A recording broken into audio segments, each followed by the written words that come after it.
It's here, oh my, it's here. MV Agusta 2022 Brutale 1000. I forget the particular submodel designation, but it's here in my garage. This is a quick vlog. What we're going to do is we're going to record my first non-riding impressions of the machine as it rolls into the garage. Looks.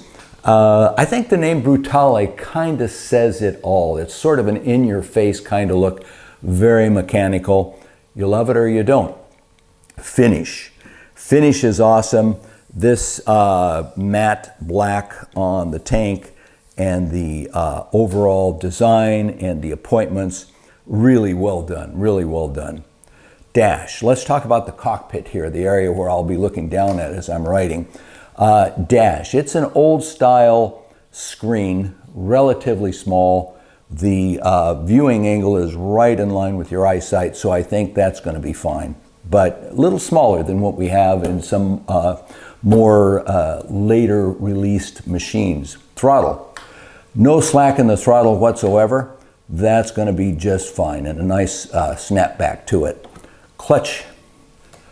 That clutch is really quite a pull. It's noticeable. So I wouldn't want to sit at a stoplight for a whole long time with that clutch pulled in. It's pretty noticeable. Steering damper. Really nice. They supplied it on this machine. I had an 800 Brutale a number of years ago, 10 plus years ago, and the angle of their fork level, these are made to be very quickly turning machines, and that a lot of that is governed by that fork angle. But the downside of that is some head shake, and I had a steering damper installed on my 800 because it could be prone to some head shake. So this is, I think, a very necessary addition to this model number. Winglets, okay. Downforce at over 150. Yeah, that's important to me. But they are a nice looking addition. Now, turn signal indicators. Pretty. Nice install. I get it. Are they, in the terms of absolute safety, the best thing you could do? Well, we can talk about that offline. Just remember that a car coming from the other direction, particularly when you're turning left, may have a hard time really seeing that turn signal going on. But they don't even see them when they stick out on the standard OEM stock. So as any motorcycle rider knows, make sure that car sees you as turning left or sees you altogether. The carbon fiber reservoirs, very nice, very small, very pretty. I do say that it is kind of nice sometimes to have a little window in there so that you can see there is fluid in there, but not going to complain about that because they are purdy. Okay, quick filler gas cap, California, necessary. It is so hard to fill that cap, holding the thing up and getting the fill in there, but really necessary here. Tank design, just like my old 800, they seem to put these wings out on the Brutales, and it's nice. It gives you a place to tuck your knees under, and it sort of gives you a place on the bike as you're there. Rear brake, it has quite a bit of throw at a stop here, but it'll be useful. Riding position, much more aggressive than most nakeds. In fact, this is really, really close in my mind to a sports bike. Notice my lean angle here, and notice my knee and hip angle. So this is a pretty aggressive riding position for anyone, I should think. It does put you over the front wheel. You're going to see that front wheel turning and biting, but you're not going to be on this bike for hours of a time.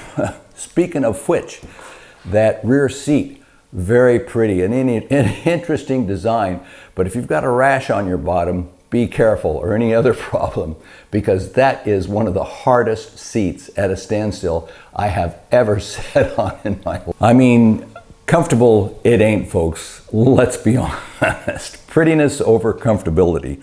Is that a word? Comfortability? Anyway, it's a really hard seat. Okay, stepping off the machine here. not too bad getting on and off. I can flat-foot it. It's not a particularly tall machine. It's a relatively compact machine. Single-sided swing arm. I'm a sucker for those. Tell me if you like them or not, but I just think they're pretty and kind of related to the Exotica, to the better sounding motor, or the better class of motorcycles, I guess. Is it in the ultimate handling of a motorcycle? Is it all that important? I don't know. I've never been in a situation where I said, gee, I wish I had a double-sided swing arm or anything like that. But prettiness scale, again, off the charts. Exhaust. Not going to start it in this vlog, but I'm going to tell you this is, outside of a racetrack, the loudest exhaust I have ever heard in my life. And it may be just below a Fuelie dragster. It's crazy loud. I'm really of mixed minds about that because I'm a gearhead. I love the sound of machines. I love the sound of motors. This motor is so exotic. But guys, I got to tell you, there is sort of a limit there. And I do live in a gated enclosed community. I don't know. Anyway, I do have a vlog that I'll be posting that shows and lists the exhaust sound. So watch for that. You'll see my reaction. It's like, oh my God. The drive chain and sprocket as modified by Campisi Customs, really beautiful. And I think it's one of those modifications that most people probably don't stretch to, especially if the bike is newer. I mean, why would you change all that stuff? But as far as adding the visual detail, I think it's just really cool. Clear cut clutch cover. Clear clutch cover? Clear clutch cover. Try and say that.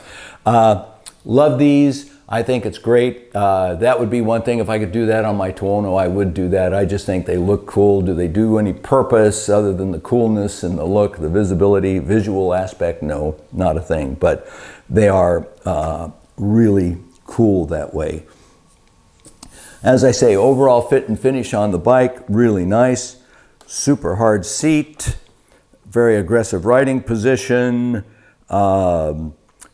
Don't know the riding dynamics yet. I suspect, looking at the suspension setup and the fork angle and things, I think it's going to be quite a sporting ride. But won't be able to get to that until I get this machine registered for on-road use, registered and insured, which is going to be in California, a little bit of an adventure. I'll keep you posted on that. But anyhow, these are my in-garage first views right off the trailer of the 2022 MV Agusta Brutale 1000. Hey, if you're a rider out there, ride safe. Talk to you later.